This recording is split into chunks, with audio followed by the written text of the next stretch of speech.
There's an interesting thing that I'd like to talk to you about, Krystal, and get your feelings on this. So, Joe Rogan is, in my opinion, he's a genuinely decent person. He's a nice guy. He's, at this point, probably the only person in this industry who I would consider a friend. You know, I mean, let's see. Cenk Uygur hates my guts because of my feelings on the Jimmy Dore situation. Anna Kasparian hates my guts because of the feelings on the Jimmy Dore situation. Jimmy Dore hates my guts because of my feelings on that same situation. So let's just say I'm a lonely man. And Joe Rogan is actually one of the few who has been, it's been very, just like a normal guy who he's easy to talk to. Yeah. And I think, you know, before we get into specific comments here, which I have disagreements with, pretty strong disagreements, I do think he generally gets a bad rap on the left. And I know that you did a monologue about this a while ago, because what happens is anytime Joe Rogan says left-wing stuff, it's never news. Nobody talks about it. This is a guy who's in favor of a living wage, $15 minimum wage. This is a guy who's in favor of universal health care. This is a guy who's in favor of ending the wars. And you go down the policy list, and he's correct on all those issues, but it never makes news when he says it. It only seems to make news when he says conservative things, because then the conservatives love him for it and they give him endless praise, and then the lefties attack him. And so you get this skewed picture that he's, you know, he's on the right. Now, I will say it's not the case that, like, with Joe, he never talks about the left things, because he does. It's just not covered. Because there are some people who like to say, oh, I'm on the left, but 100% of the time that they talk, they're just saying conservative things. And those people are like charlatans and frauds, and they found a niche and they're exploiting that. But Joe is definitely not that, because he talks about his left-wing positions, just nobody seems to care or write articles about it when he does, and nobody highlights it when he does. Yeah, I mean, a perfect example of this is that infamous clip where he just completely owned Dave Rubin on Rubin's like ridiculous fantasy libertarian views around housing regulation. Obliterated Dave Rubin. I mean, in a legendary fashion. That clip was amazing. Yeah. Wait, I got more. Obliterated Candace Owens. Yeah. In a way that was legendary. I got more. Obliterated Steven Crowder in a way that was legendary. I don't even know about that one. See, that's what I'm saying. Like, so people, it's a little frustrating, because you get the sense that he's this guy that he's not. That he's doctrinaire right-wing, when the reality is he has views that are across the spectrum. He's heterodox. I mean, you just pointed out some of the things that are definitely lefty. I mean, that guy said he was going to vote for Bernie Sanders, for God's sake. So he's definitely not some, like, the right-wing caricature that the media makes him out as. And I've always thought it was foolish from a lefty perspective, as someone who wants to see these values broadly shared, that you wouldn't. The right has been very savvy in, like, claiming him as their own. Like, why wouldn't you do that when he agrees with you on so much? And there was an interesting moment, the podcast recently that got so much attention with Sanjay Gupta, where they talked about the horse deworming thing and whatever, and Joe was completely 100% right about the way that CNN intentionally mischaracterized that. But towards the end, they got into a conversation about Joe's ideology, and Joe said, I'm on the left. And Sanjay was kind of floored by that he would even, like... Because he bought the caricature. Because he bought the caricature. All he knew was the media's representation of Joe, which is wildly skewed from what his actual views are. So that's all pretext for this conversation. Right. And there's also a reason why I wanted to talk about this too, because in my experience, Joe is genuinely open-minded. And if you explain something and it's convincing, he'll be like, didn't think of it that way. I changed my mind. Yes. So anyway. It's one of his more likable traits for sure. Like, absolutely. Yeah. So he was talking to Bridget Fetisi here, and they were talking about Pete Buttigieg and the paternity leave that he was taking. Now, you're not going to see that in this clip. I wanted the longer clip, but we were having issues with it. I only was able to get the shorter clip where he's talking about this. So we'll get into that more afterwards. The conversation started with Pete Buttigieg, and then now we get to the broader topic of paid paternity leave, and here's what happens. I'm questioning who do you believe should pay for something like that? I don't know, but if I was an employer and I had a guy who worked for me, who wanted to take 3 months off because his wife gave birth, I'd be like, what the fuck are you talking about, Mike? Even to support his wife? You give birth? To support his wife, I pay him for free. Do you understand that this is kind of, most people, when this happens, if they make enough money, the wife will not work and the father will work. Right. and then the wife takes care of the child. And this is normal. Yeah. And then the dad provides support when he comes home. If you're saying that the man and the woman should both get like 3 months off, this is a new thing. Yeah. Right? I mean, it's not new in Europe, but we're not in Europe. This is better. This is America. Okay, so before we get to the specific comments there, the thing that started the conversation was Pete Buttigieg. Now, Pete Buttigieg is the Secretary of Transportation. He's taken off, how long has it been now? 3 months, I think. He's taken off 3 months when he's Secretary of Transportation, and we have a supply chain crisis, and you got like 1,000 ships that are lined up in the port of LA. Mm-hmm. And so the point that people are making, and again, I'm not sure how directly involved the Secretary of Transportation would be with this issue, but the claim seems to be that, oh, yes, he's actually the one who's like mostly in charge. Yeah. And so he needs to be there. Right. I mean, ultimately, I did a monologue on this on Breaking Points. And ultimately where I kind of came down is like, let's stop pretending that Pete Buttigieg would have done anything about a supply chain crisis. Like, okay.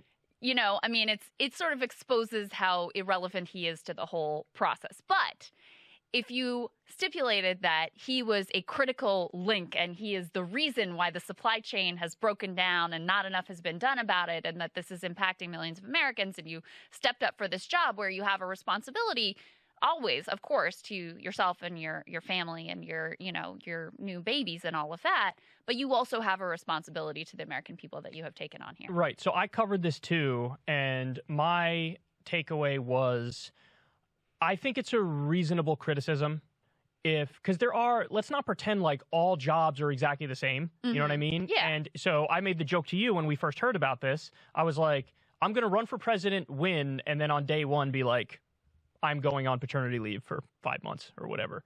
And I mean, it's comical, right? Because the general idea is, yes, there's some positions, some jobs that are so important that it's almost, you don't even need to say it. It's kind of understood that your nose better be the grindstone and you better be, working extra hard, and you don't really get the same sort of standard things that people with regular jobs would get.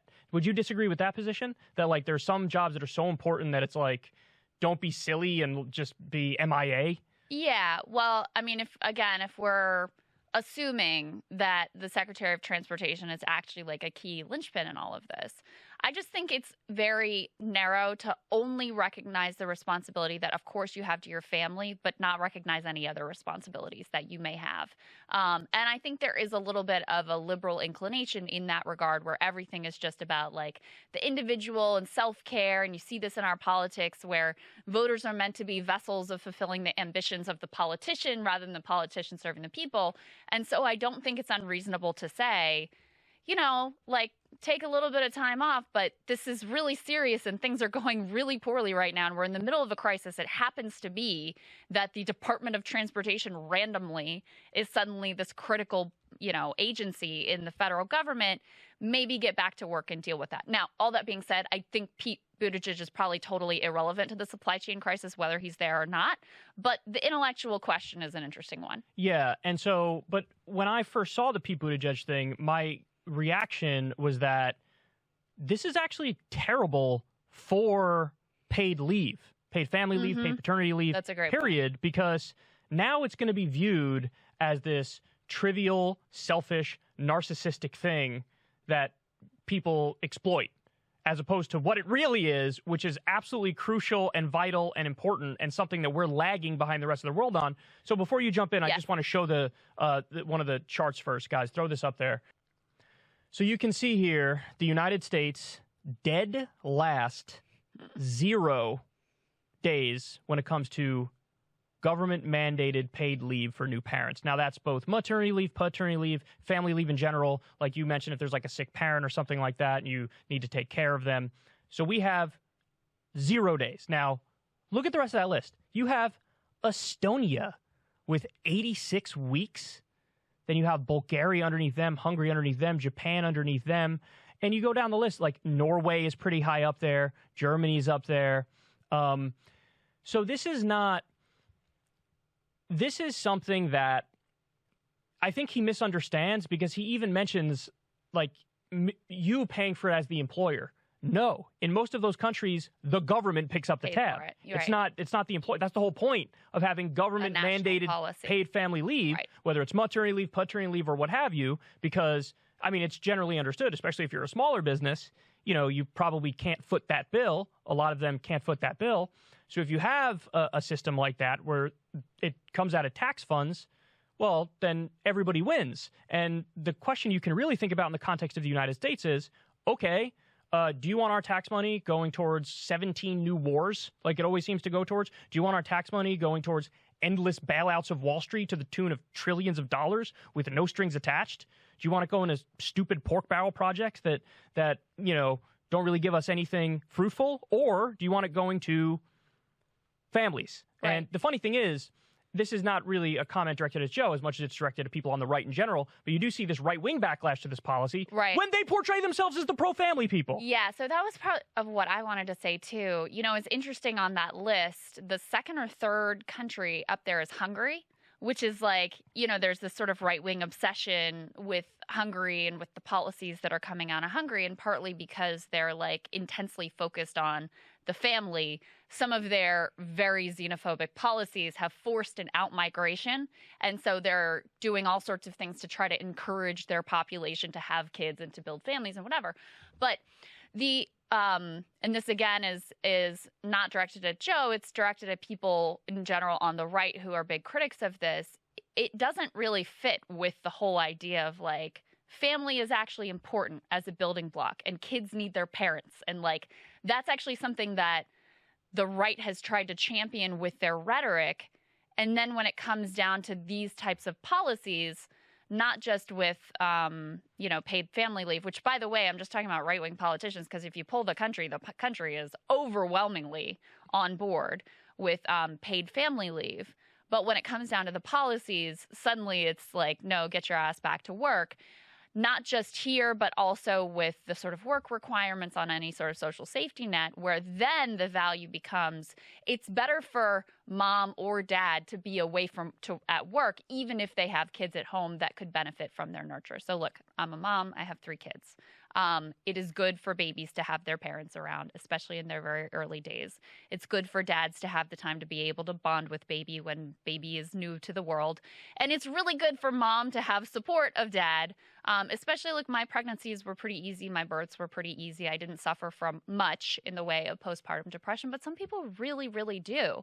And so the idea of like, I think the idea of you have this bucket of paid family leave, whether it's for a newborn child, whether it's for caring for a child who is sick or has a disability, whether it's for an elderly parent, whatever happens within your family that you need some time to be able to deal with, I think that makes a lot of sense. You know, we have, in my opinion, our values in this country can be really skewed. Like, the only thing that we seem to value is like profit margins. And that means that we only start to value human beings as commodities and what they can bring to the labor force, when in reality, we'd have a much healthier, more balanced, and much happier society if we did place some more values in terms of family and community and those sorts of institutions as well, which, to go back to your point, is fundamentally a conservative value.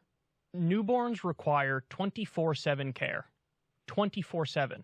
Oftentimes, after the mother gives birth, a lot of births in this country are C-sections, which is a major surgery, which takes a long time to recover from. Yes.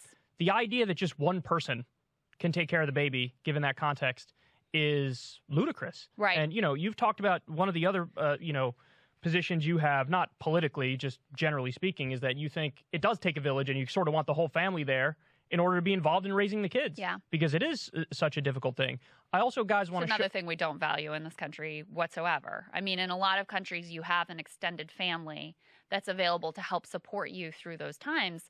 Most people don't have that in America. I mean, I moved back to be close to my parents because that's something that's really important to me. But I also had the luxury of doing that. Most people don't necessarily have that luxury, or their parents are still, you know, working and trying to provide for their own life and pay their own bills. So having something minor like getting a little bit of time that you know is going to be paid where you can be with your baby and start your new family and all of those things, I think it's healthy for society. Guys, throw up the next chart. This is paid vacation time by law. Mm-hmm. U.S., 0. Yeah. Everybody else has at least some, either paid holidays or paid vacation days or both. So what you should sense here is a picture. The United States has 0 paid maternity leave days by law, 0 paid paternity leave days by law, 0 general paid family leave by law, 0 paid holidays or vacation days by law. In this country, workers are flat out exploited, which actually leads me to my broader conclusion, which is you and I were obsessed with a poll recently. 15% of people feel, quote, engaged at work.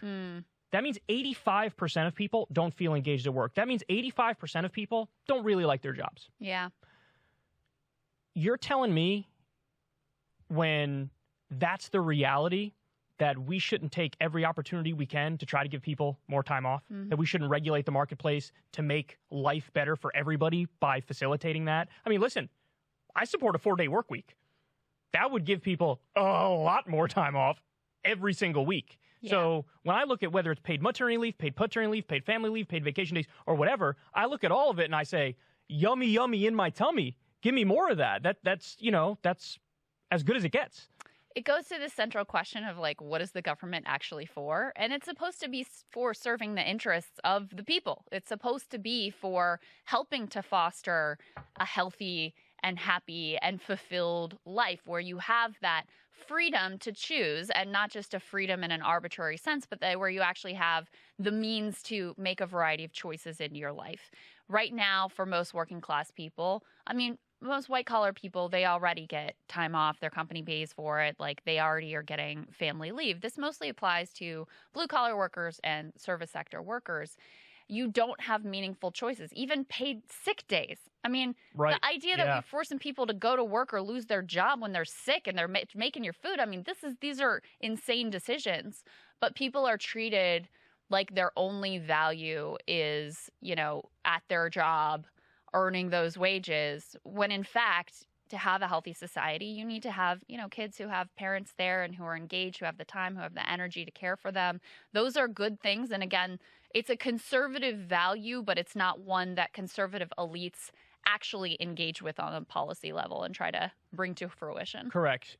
So, in conclusion, I think the reason why Joe ended up going down that path was, number one, the Pete Buttigieg link into the conversation made it so that it poisoned the well for Joe. Yeah, and he's kind of right about that part. Well, that's the point. It's like, I understand that because that was my reaction too. My reaction was, now Joe wouldn't go this far, but my reaction was, I love paternity leave, but I don't know if Pete Buttigieg should be taking it given the supply chain crisis and stuff like that. Yeah. Well, and they kind of knew that too, because he immediately, once it got out that he'd been on this extended paternity leave, they booked him like 1 million cable news appearances so that he could be like, I'm on top of it. I'm doing things. Here I am. I'm being Secretary of Transportation. Funny enough, then I read articles that he's going to lean into the fight with Tucker Carlson because Tucker made fun of him for it. And it's like, no, you are the last person who should be the pitchman for this policy because you were the most controversial and the most arguable case of people taking paternity leave. Again, now people are going to think it's this bougie upper class concern, and it's not. It's not at all. Yeah. So I think that poisoned the well for Joe, which sort of led him down this path of the whole idea is ridiculous.